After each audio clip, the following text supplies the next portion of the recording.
Assalamu alaikum students. Today in this video lesson we are going to learn about the paragraph writing. So let's learn that how we can write a good paragraph. So first of all we need to focus on the definition. What the definition says. Definition says a paragraph is a group of related sentences expressing one main idea. Paragraph छा हूंदो आहे जुमलन जो हिकिड़ो मेड़ हूंदो आहे जेको सिर्फ़ु हिकिड़े ई आइडिया जे बारे में असांखे काई ॻाल्हि ॿुधाए थो. Again, a paragraph is completed in itself and may also be a subdivision or a part of something which is larger. हाणे पैराग्राफ हिकु बि थी सघे थो हिकिड़े मतिलबु आइडिया जे बारे में थी सघे थो या वरी पैराग्राफ जेको आहे उहो सब डिवीज़न बि थी सघे थो कंहिं वॾी शइ जो.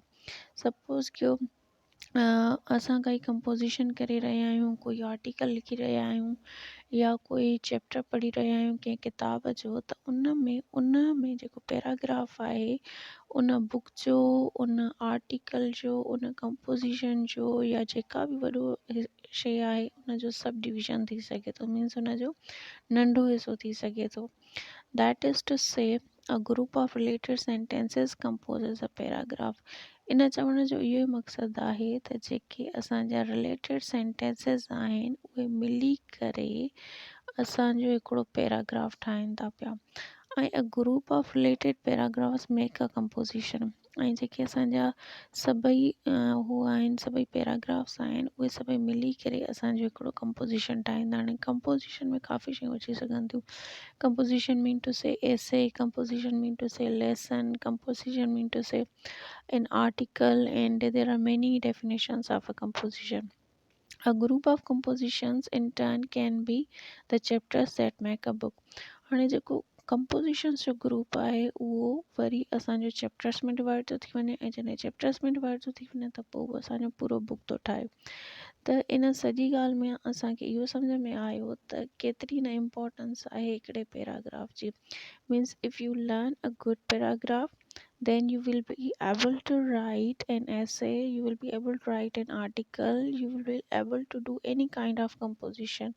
Now composition mean to say any essay, composition mean to say any article or any chapter of a book, and finally you can also write your own book, a story or a novel or a poem or something as you like to do something in the composition. So simply we can understand in this paragraph writing that a paragraph is a group of sentences, okay, and it is based on one idea. So a paragraph can be incomplete in itself, and it also can be the subdivision of a larger part. Okay, now let's see what more we can learn in it. Now see in this kind of chart, you see that first of all we have the topical sentence.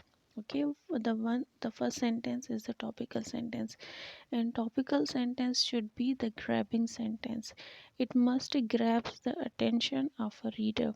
So if you are writing a good topical sentence, it means to say the reader is going to read your rest of the paragraph. If your topical sentence is not good enough and it is not attracting to the reader will not read the rest of the paragraphs in an interesting way. So now the thing is that the topical sentence is very much important. So first of all, the first sentence is a topic sentence. Then rest of the sentences, okay, after topic sentence we call them the discussion. Here it is the word discussion has been used. You can also see that the rest of the sentences can be the explanation of the first sentence. Okay, like you do in a poem.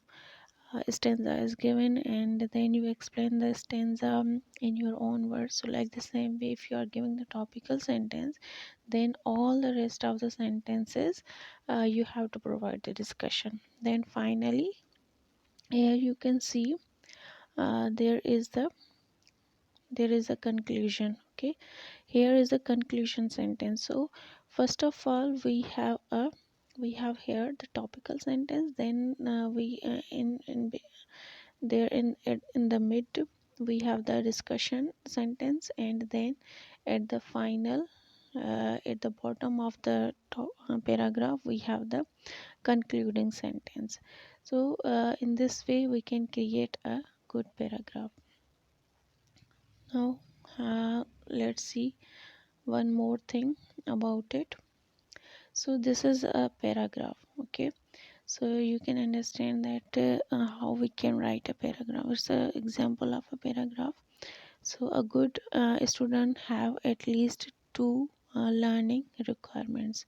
So now you can see the first sentence. This sentence we call it the topic sentence, okay? Or sometimes we also say a topical sentence.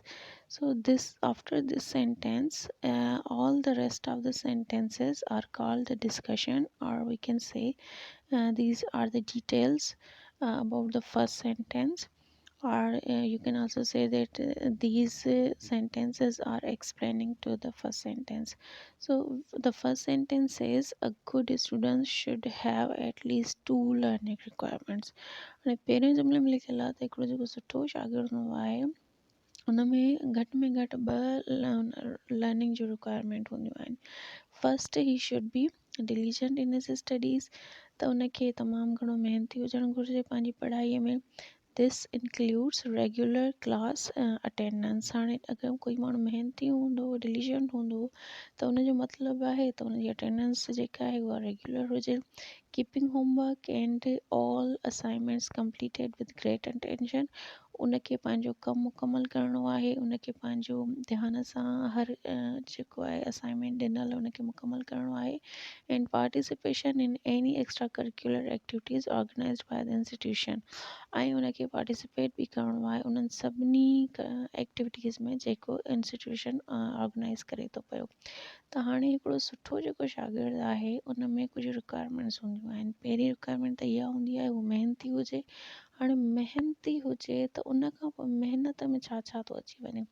उनजी महिनत में अची थो वञे त उहो regular हुजे, हुनजी अटेंडेंस सुठी हुजे, उहो होमवर्क कंदो हुजे, उनजो सभई असाइनमेंट्स कंप्लीट हुजनि, उनजो ध्यानु हुजे पढ़ाई जे तरफ़, उनजी पार्टिसिपेशन हुजे हर क़िस्म जी एक्टिविटीज़ में, ऐं हर शइ जा उनजो ध्यानु हुजे. इहे सभई क्वालिटीज़ छा जूं आहिनि जॾहिं हू डिलीजेंट आहे.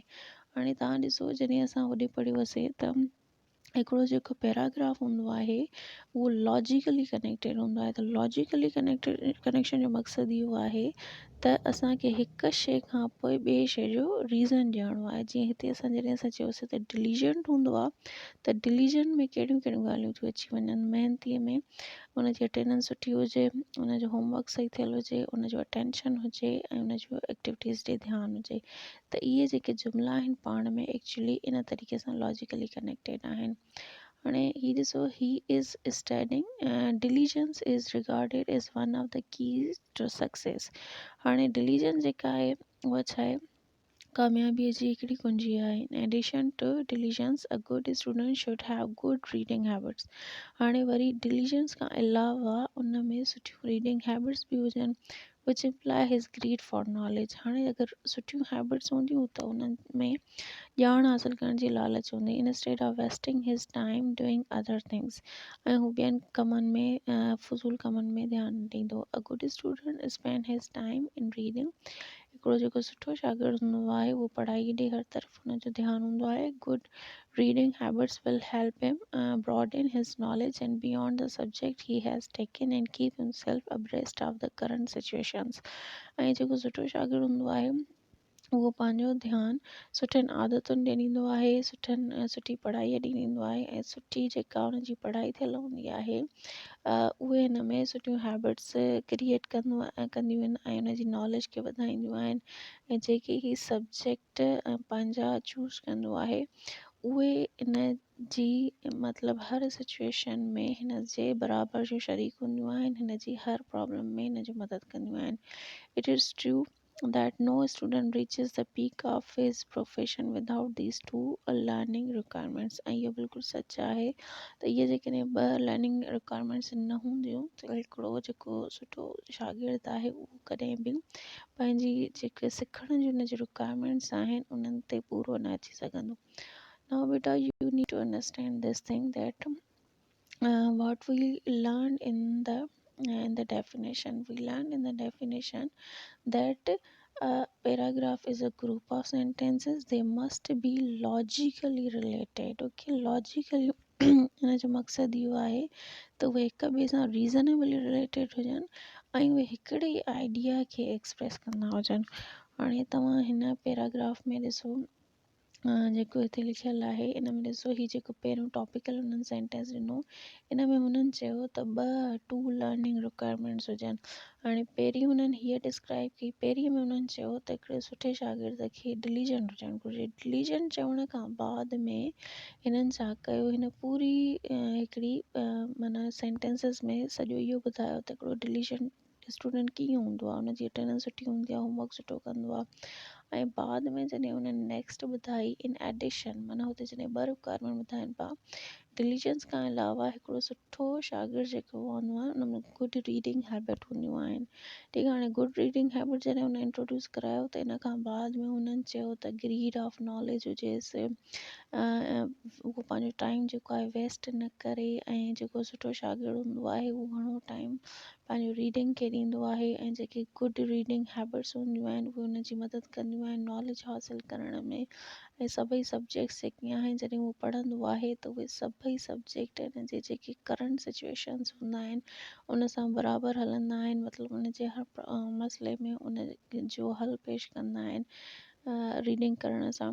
ऐं पोइ फाइनली हीअ जेको सेंटेंस आहे इहो एक्चुअली हिकिड़ो कंक्लूडिंग सेंटेंस आहे ऐं आख़िरकार ॿ हिन जूं क्वालिटीज़ ॿुधाए करे ऐं पोइ आख़िरकार जेको राइटर आहे उहो चए थो त हा it is true that no student reaches the peak of his profession without these two learn requirements. त कोई बि शागिर्द पंहिंजे प्रोफेशन ते, पंहिंजी डेस्टिनेशन ते, पंहिंजे एम ते, पंहिंजे ड्रीम ते तेसिताईं नथो पहुची सघे जेसिताईं उन में इहे ॿई ख़ासियतूं न हूंदियूं. कहिड़ियूं कहिड़ियूं, हिकिड़ो अगरि डिलीजेंट न हूंदो ऐं ॿियो हुन में सुठियूं रीडिंग हैबिट्स न हूंदियूं. इहे ॿ अगरि शयूं हुन में न हूंदियूं त कोई बि जेको स्टूडेंट आहे उहो पंहिंजे ड्रीम ते नथो कॾहिं बि पहुची सघे. Okay, so this paragraph is based on the one idea. ठीकु आहे. It's about a student and about his hard work and about his reading habits and about how he can or she can achieve his or her goal. त ही हिकिड़े idea ते based आहे ऐं हीअ सभई जुमिला जेके आहिनि लॉजिकली कनेक्टेड आहिनि. माना हिक ॿिए सां रीज़न था ॾेखारनि, हिक ॿिए सां कनेक्टेड आहिनि इहे. हाणे there are few points to note down. In paragraph the first sentence is topic sentence. पहिरियों जेको जुमिलो हूंदो आहे हमेशह पैराग्राफ में टॉपिक सेंटेंस हूंदो आहे. उन खां पोइ 2 to 7 जेके सेंटेंसिस हूंदा आहिनि उन्हनि में डिस्कस कयो वेंदो आहे. सम्झो त पहिरें जुमिले खे एक्सप्लेन कयो वेंदो आहे त इन जो मतिलबु छा आहे 2 खां वठी 7 जुमिलनि ताईं. उन खां बाद में जेको हुन जो आख़िरी 8 सेंटेंस हूंदो आहे उहो एक्चुअली कंक्लूजन सेंटेंस हूंदो आहे जंहिंमें असां ॿुधाईंदा आहियूं त हा अगरि ईअं कंदासीं त असांखे सुठो रिज़ल्ट मिलंदो या बुरो रिज़ल्ट मिलंदो, जहिड़े तरीक़े जो असांजो पैराग्राफ हूंदो. So it means to say that a paragraph contains 1 to 8 sentences. Sometimes it can be of 10 sentences or more than it, but simply it is said that paragraph contains 8 to 10 sentences. 8 या 10 हुन में जुमिला हूंदा आहिनि. पहिरियों topical sentence हूंदो आहे, ॿियो वरी 2 to 7 हुन जा डिस्कशन सेंटेंस हूंदा आहिनि ऐं आख़िर में हिकिड़ो कंक्लूजन सेंटेंस हूंदो आहे. So now this is all about paragraph writing. Keep practicing it. So this is the end of today's lesson. Thank you. Have a nice day.